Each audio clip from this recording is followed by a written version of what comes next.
Companies succeed when they create communities of respect and trust. Respect has nothing to do with cognitive, rational thinking. It has everything to do with your feelings. If I have repeatedly behaved in a way that she considers respectful, bingo, she's going to see me as a respectful person through these unconscious lenses. To my understanding, there are a lot of managers and leaders in this group. People are coming to you with problems and challenges and issues all the time, and you are going to have an emotional reaction to it. Those emotional shifts that you're having are being read and watched by the people who report to you. You cannot allow your emotional shift to infect the rest of your team. You respect yourself, you respect other people, and you'll do okay. Thank you all very, very much. Hi, everybody. I'm Greg Ward, Executive Director of the Center for Respectful Leadership. I was sitting in a major conference yesterday afternoon in Southern California in which a leading economist gave some predictions about what 2022 was going to look like in the next year, and also why we're where we are economically in this region. And one of the things he said kind of took me back, and I want to talk a little bit about that because I find it a little bit of frustrating about a perspective that he had. Essentially, he implied, rather simplistically, if you ask me, that the reason so many people are involved in the Great Resignation, as it's called, I don't think it's a resignation, I think it's a reconsideration. But anyway, his take on why so many people are resigning was primarily because they got stimulus money, unemployment, didn't have to pay rent for a number of months, and so on and so forth. And it was almost as if he was saying, yeah, people are just sitting back and collecting money, so why work? And that frustrates me a great deal. First of all, the great majority of people who are quitting are in the actual industries known as hospitality and tourism. Now, those industries collapsed during the advent of COVID-19. And many of these organizations, hotels and restaurants, laid off literally hundreds of thousands of people all across the country. And we were not immune to it here in Southern California. So it's not like these people just quit their jobs at the restaurant. There was no work for them.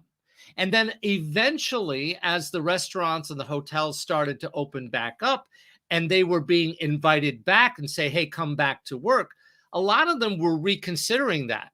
Because if you've ever worked in the hospitality industry, which I have, I've worked in 9 restaurants, and my wife works in the hotel industry, I'll tell you, it's a rough industry. Not only do they not pay you very well, you often don't find your schedule out until a few days before. You're often being asked to work unreasonable hours. You're not paid very well, and usually you're treated like crap by the people who are your bosses. And then you've got the guests who are all annoyed because of what's going on in the world. So I'm not sure, but I'm thinking that if I get invited back to a job I'm not looking forward to working, I'm going to reconsider that job. So let's be honest here. Yeah, sure. The unemployment insurance certainly did help people through tough times. And did people bank some money? Well, because they didn't have to pay rent? Yes, that's absolutely true. But at the end of the day, most people really do want to work. Most people don't just want to lie around and hang out. Most people really do want to work. They just want to be treated well. They want to be treated with respect. They want to be treated fairly, and they want to be paid a living wage and not be abused by either their bosses or the customers.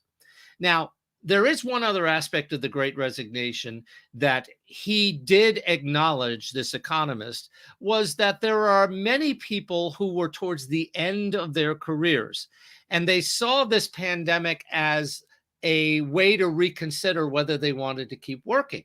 So what we found across the US anyway is a great many people in their 60s and even their 50s said, you know what, I'm going to retire. I don't need to do this work anymore. I got my home paid off. I've got a nice nest egg. I can live off my retirement and my savings and Social Security and what have you. So to imply that people don't want to work and are just laying back collecting government handouts, I just think that is irresponsible, short-sighted, and rather narrow-minded. There are many, many reasons why people have quit their jobs and or are reconsidering their careers. I have 3 millennial children. 2 of them reconsidered their careers during the pandemic and are heading in new directions. One of them went back and is going for their master's degree. A lot of people are doing that, especially the millennials and the Gen Zs that everybody likes to complain about, that they're slackers and so on and so forth. No, they just don't want to work lousy jobs. They just don't want to work jobs where they're treated badly and not paid very well. Would you? I don't think you would.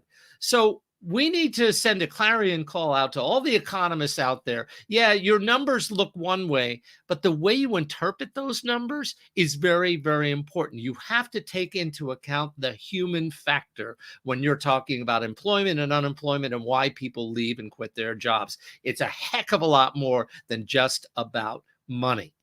So that's my rant for today. I appreciate you listening, and I'm happy to respond to any of you who respond to me. Connect with me on LinkedIn or on Facebook, and let's continue the conversation.